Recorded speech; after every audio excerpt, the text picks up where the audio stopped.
Hey everyone, I'm Sanket Singh. I'm working as a software engineer at Google and welcome back to my channel where we talk about tech, productivity, coding, programming, gaming and other interesting stuff. तो यार इस video में हम लोग बात करेंगे कि mechanical, civil और जो भी नॉन सर्किटल ब्रांचेस के स्टूडेंट्स हैं वो कैसे अपने प्रोग्रामिंग में जर्नी कंटिन्यू कर सकते हैं। अब देखो यार, अगर आप लोग नॉन सर्किटल ब्रांच के स्टूडेंट्स हैं तो आपका सिनेरियो बहुत ज्यादा डिफरेंट नहीं है। आप लोगों के पास भी कुछ अपने सेमेस्टर के सब्जेक्ट्स हैं, वैसे ही कंप्यूटर साइंस, आईटी और इलेक्ट्रॉनिक्स के बच्चों के पास अपने सेमेस्टर के कुछ सब्जेक्ट्स होते हैं। सारे के सारे सब्जेक्ट्स उनसे भी नहीं पूछे जाते, आपके भी सारे के सारे सब्जेक्ट्स जब आप किसी प्रोग्रामिंग इंटरव्यू के लिए बैठेंगे, अपने करियर आप प्रोग्रामिंग में बनाना चाहते हैं, उसमें रेलेवेंस देखेंगे तो सारे सब्जेक्ट्स की रेलेवेंस नहीं होती है। उनको भी अपने कोर्स वर्क के अलावा बहुत कुछ एक्सप्लोर करना पड़ता है। आपको भी अपने कोर्स वर्क के अलावा वो प्रोग्रामिंग वाली चीजें एक्सप्लोर करनी होंगी। तो क्या क्या चीजें आपको एक्सप्लोर करने की जरूरत है? सबसे पहले data structures and algorithms. Data structures and algorithms को एक्सप्लोर करना जरूरी है क्योंकि उसी से पूरे कंप्यूटर साइंस का फंडामेंटल बिल्डअप होगा। आप बाकी कंप्यूटर साइंस फंडामेंटल्स की तरफ अगर जा रहे होंगे, ऑपरेटिंग सिस्टम, कंप्यूटर नेटवर्क, ये सब, तो इसमें भी डेटा स्ट्रक्चर्स एल्गोरिथम्स की जरूरत पड़ेगी। आई नो कि मैकेनिकल, सिविल जैसी ब्रांच के सब्जेक्ट थोड़े टफ होते हैं सीएसई के रिस्पेक्ट में, बट बहुत ज्यादा इंटरेस्टिंग होते हैं। आप लोगों अगर फिजिक्स वगैरह में इंटरेस्ट है तो वहां होता है, और आपका जो मैथमेटिकल एप्टीट्यूड होता है वो बहुत स्ट्रांग होता है when compare to someone from CSE. तो मेरे हिसाब से जो उसका यूज करके आप अपनी प्रॉब्लम सॉल्विंग एबिलिटीज को बहुत स्ट्रांग कर सकते हैं। आप खुद सोचिए कि अगर कोई कंपनी है जो मे बी ऑटोमोबाइल्स में डील करती है, बट ऑटोमोबाइल्स में सॉफ्टवेयर इंजीनियरिंग या एमएल वगैरह यूज करके कुछ बनाना चाहती है, तो आपके जैसा इंजीनियर, मैकेनिकल का इंजीनियर उनके लिए बहुत ही ज्यादा बेनिफिशियल होगा।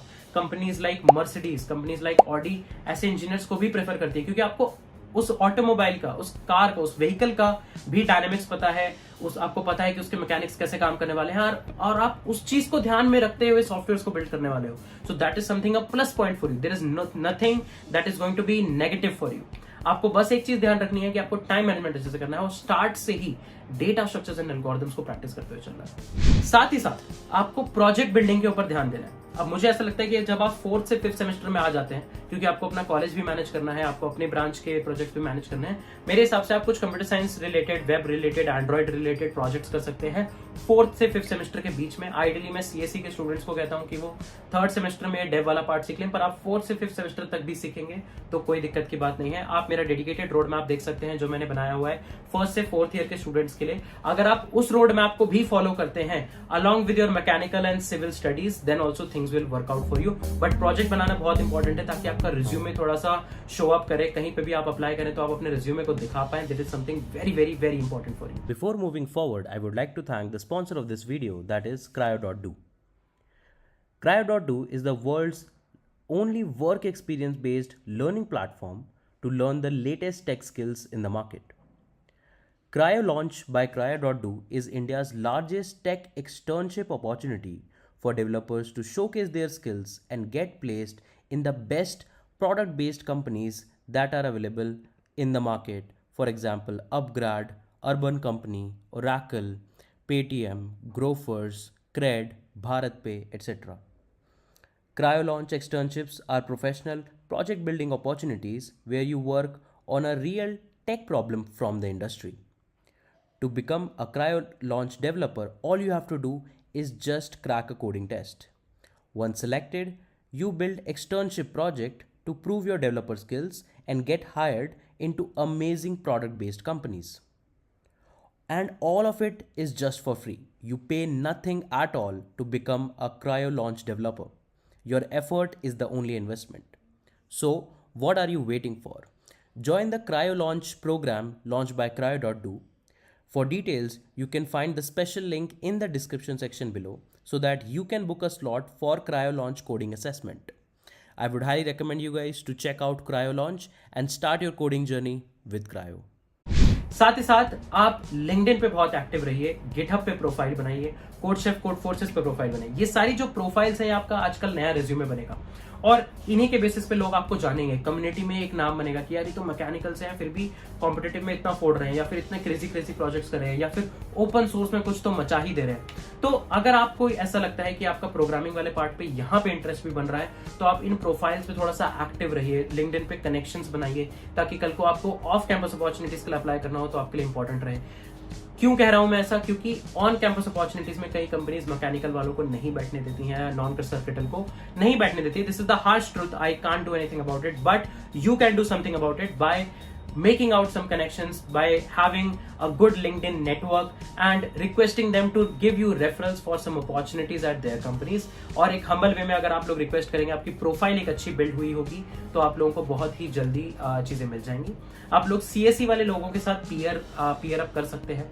तो मेरे हिसाब से आइडियल वे क्या होना चाहिए, आप अपना फर्स्ट, सेकंड और थर्ड सेमेस्टर एक्सप्लोर करिए डेटा स्ट्रक्चर्स एंड एल्गोरिथम्स को, ज्यादा प्रॉब्लम सॉल्विंग करिए कोड शेफ और कोड फोर्सेस पे। कोड शेफ पे जाके आप इजी या फिर मीडियम क्वेश्चन प्रैक्टिस कर सकते हैं, या फिर आप टॉपिक बाय टॉपिक टैग्स के बेसिस पे कोड शेफ और कोड फोर्सेस दोनों पे आप जाइए, बाइंड रिसर्च का टैग लगाइए, मर्ज सर्च का टैग लगाइए और टैग के बेसिस पे प्रॉब्लम को सॉल्व करना स्टार्ट कर सकते हैं। फिर फोर्थ और फिफ्थ सेमेस्टर में थोड़ा सा डेवलपमेंट पैराडाइम को एक्सप्लोर करिए और साथ साथ कॉन्टेस्ट देते रहिए ताकि आपके प्रोजेक्ट्स बिल्डअप होने लग जाएं।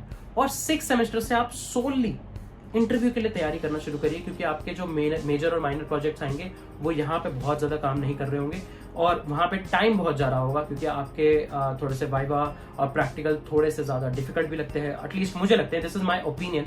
बट अगेन सिक्स सेमेस्टर से आप लीड कोड वीकली कॉन्टेस्ट देना स्टार्ट करिए, आप लोग हैकाथॉन से पार्टिसिपेट करिए फोर्थ सेमेस्टर, फिफ्थ सेमेस्टर और सिक्स सेमेस्टर में, ताकि अगर आपने 3 से 4 हैकाथॉन में भी पार्टिसिपेट करा तो भी आप लोग 3 से 4 अच्छे प्रोजेक्ट्स बना पाएंगे। ठीक है, टीम आप अपने ब्रांच के स्टूडेंट्स के साथ या फिर दूसरी ब्रांच के स्टूडेंट के साथ भी कर सकते हैं। आप हार्डवेयर हैकाथॉन्स में भी जा सकते हैं, जो जैसे कुछ हैकाथॉन्स होते हैं लाइक स्मार्ट इंडिया हैकाथॉन, तो वहां पे हार्डवेयर और सॉफ्टवेयर दोनों कैटेगरीज होती हैं, तो आप हार्डवेयर हैकाथॉन्स में भी जा सकते हैं। और ये सारी चीजें इनकलकेट करेगी आपकी एक ओवरऑल गुड प्रोफाइल पे। तो अपने रिज्यूमे को स्टार्ट से बिल्ड करना शुरू करिए। ये बिल्कुल भी मत सोचिए कि CSE वाले बच्चों को तो कम मेहनत करनी पड़ेगी, आपको ज्यादा करनी पड़ेगी। दोनों को बराबर मेहनत करनी पड़ेगी। अपने कॉलेज करिकुलम के अलावा दोनों को ही बहुत सारी चीजें पढ़नी है।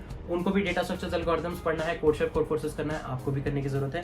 उनको भी प्रोजेक्ट्स करने की जरूरत है, उनको भी डेव सीखने की जरूरत है, डेव नहीं सिखाई जाती कॉलेज में। उनको भी जरूरत है ऑपरेटिंग सिस्टम, कंप्यूटर नेटवर्क्स वगैरह इन डेप्थ पढ़ने की, आपको भी जरूरत है। यहाँ पे बस थोड़ा सा फर्क आएगा कि उनको थोड़ा कॉलेज में ऑलरेडी बेस पढ़ा दिया जाएगा, आपको शायद बेस नहीं पढ़ाया जाएगा। तो हसल दोनों को ऑलमोस्ट बराबर करनी है। आपको ऑन कैंपस में शायद कुछ अपॉर्चुनिटीज ना मिले, बट ऑफ कैंपस में 99% ऑफ द टाइम आपके लिए इक्वल अपॉर्चुनिटीज होंगी। सो उसको आप ग्रैब करने की कोशिश करिए। एंड अगेन, आपका जो मैथमेटिकल एप्टीट्यूड है, आपका जो न्यूमेरिकल सॉल्विंग एप्टीट्यूड है, जो आप लोग 4 ईयर तक कंटिन्यू रखते हैं। कंप्यूटर साइंस वाले बच्चों का तो जब मैथ्स खत्म तो वो न्यूमेरिकल वाला पार्ट खत्म हो जाता है फिर, क्योंकि कॉलेज में तो इतना ज्यादा एल्गोरिथम्स पे या प्रॉब्लम सॉल्विंग पे क्वेश्चंस नहीं होते। बट आप लोगों का वो न्यूमेरिकल पर्सपेक्टिव आपके साथ रहता है, मैथ्स पर्सपेक्टिव आपके साथ रहता है, तो आप मैथ वाली चीजों पे, प्रॉब्लम सॉल्विंग में मैथ्स बहुत अच्छे से इंक्लूड कर पाएंगे। अगर आपका मैथ्स में इंटरेस्ट है तो आई वुड हाईली रिकमेंड कि आप प्रोजेक्ट यूलर का कॉन्टेस्ट दें हैकर रैंक पे, मैं उसका लिंक डाल दूंगा डिस्क्रिप्शन में। And I believe this should be the ideal way how a non circuital branch student should spend their 4 years। शुरू के 3 से 4 सेमेस्टर आप competitive programming, data structures, algorithms पे स्पेंड करें। 2 से 3 सेमेस्टर आप लोग स्पेंड करें डेव सीखने में, और फाइनली एंड गेम में आने के बाद फोकस करके, बिल्कुल ही फोकस करके इंटरव्यूज की तैयारी करें। ऑन कैंपस और off campus you will be having ट्रेमेंडस career growth in the world of programming. So don't hesitate to ask questions from CSE people. Don't hesitate to make connection to CSE and IT people. They are going to help you. आप लोग उनको help कर सकते हैं, वो आपको help कर सकते हैं, आपके सीनियर्स आपको हेल्प कर सकते हैं। So it's always good to have connections, and this is the ideal way I believe how you should move forward. So if you enjoyed और आपको लगता है कि हाँ यार आप इससे रेजोनेट कर पा रहे हैं, so do hit the subscribe button of the video, do hit the like button, and we will meet very soon.